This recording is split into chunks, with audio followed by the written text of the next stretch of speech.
I'll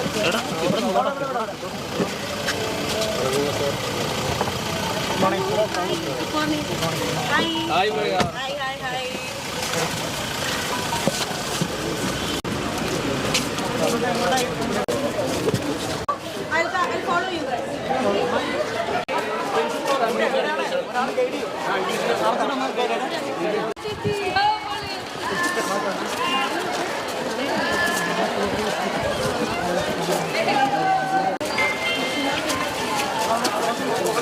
നാളെ കൾച്ചറൽസിന്റെ നാടകങ്ങൾ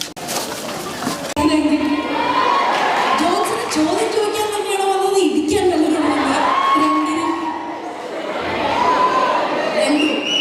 hello sir, hello hello hello.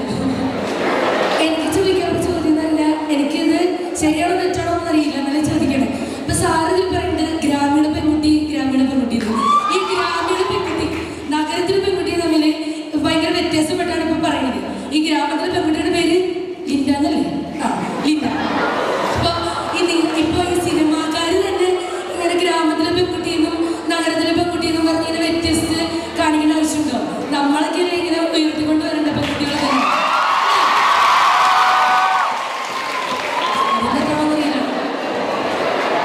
സിനിമയിൽ നമുക്കൊരു ഗ്രാമീണ പെൺകുട്ടിയെ കാണിക്കണമെന്ന് താവളയൊക്കെ പാവടൊക്കെ കാണിച്ചാൽ മതി.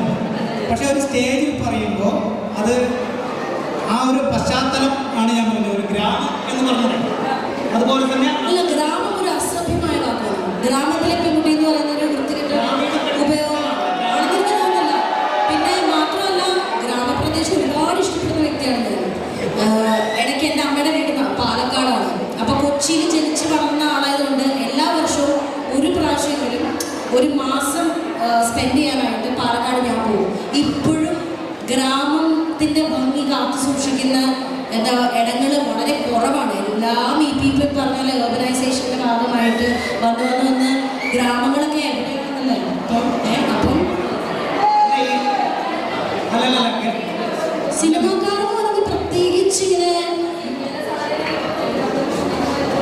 അല്ല, ഗ്രാമവും നഗരവും യാഥാർത്ഥ്യം, ഗ്രാമവും നഗരവും യാഥാർത്ഥ്യം. അപ്പോൾ അവിടെ ജീവിക്കുന്ന ഒരു പെൺകുട്ടിയെ അത് നെഗറ്റീവായിട്ട് ഈ സിനിമ ഷൂട്ട് ചെയ്തത് ആലക്കോട് എന്ന് പറഞ്ഞൊരു സ്ഥലത്താണ്. ആലക്കോട് എന്ന് പറയുന്നത് ആദ്യമായിട്ടാണ് അവിടെ ഷൂട്ടിംഗ് നടക്കുന്നത്. അത് ശരിക്കും ഒരു ഗ്രാമപ്രദേശം തന്നെയാണ്. പക്ഷേ ഇത്രയധികം ബ്യൂട്ടിഫുൾ ആയിട്ട് ഉള്ള ഒരു പ്രദേശം അടുത്തിടെ ഞാൻ കണ്ടിട്ടില്ല. സോ ഇൻസ്പിറേഷനൊന്നുമില്ല. ഞാൻ കുറച്ച് നാളത്തേക്ക് സിനിമ ചെയ്തതായിരുന്നു. അപ്പം നമുക്ക് ഇത് കരിയറാണ്. As an actor this is my career. അല്ലാതെ എനിക്കൊരു പേഴ്സണൽ ലൈഫുണ്ട്. അത്ര എനിക്കിവിടെ പറയാനുള്ളത്. എല്ലാവർക്കും പേഴ്സണൽ ലൈഫിൽ ഞാൻ എന്ത് ചെയ്യുന്നു, അവിടെ എന്താണ് എന്നെ ഇൻസ്പയർ ചെയ്യുന്നത് എല്ലായിടത്തും വിവരിക്കേണ്ട ഒരു ആവശ്യകത ഇല്ലെന്ന് തോന്നുന്നു. മാത്രമല്ല, നിങ്ങൾക്ക് എല്ലാവർക്കും നിങ്ങളുടെ കോളേജ് വിട്ട് ഇറങ്ങി കഴിഞ്ഞ് കഴിഞ്ഞാൽ ജോലി തിരക്കും ജോലി കാര്യങ്ങളൊക്കെ മാത്രമായിട്ടുള്ളൊരു ലോകത്തേക്ക് നിങ്ങൾ പോകും. അപ്പോഴും നിങ്ങൾക്ക് എല്ലാവർക്കും എൻജോയ് ചെയ്യാനായിട്ട് ഒരു പേഴ്സണൽ ലൈഫ് എല്ലാവരും അതിന് സമയം കണ്ടെത്തണം. സൗഹൃദങ്ങളും എന്താ പറയുക, ട്രാവലും എക്സ്പീരിയൻസസും എല്ലാം കൂടി ചേർന്നതാണ് ജീവിതം. കരിയർ കൊണ്ട് മാത്രം നമുക്ക് എന്താ പറയുക ജീവിതം നമുക്ക് നയിക്കുന്നതിൽ അർത്ഥമില്ല. എല്ലാ ഘടകങ്ങളും വേണം, അല്ല എല്ലാ ചേരുവകളും വേണം. നല്ല ജീവിതം ആസ്വദിക്കാൻ പറ്റുള്ളൂ. ആ ജീവിതത്തിൻ്റെ ഒരു എന്താ റിഫ്ലക്ഷനാണ് എപ്പോഴും സിനിമ. അപ്പം അതിലും കൂടെ വിശ്വസിക്കുന്ന വ്യക്തിയാണ്.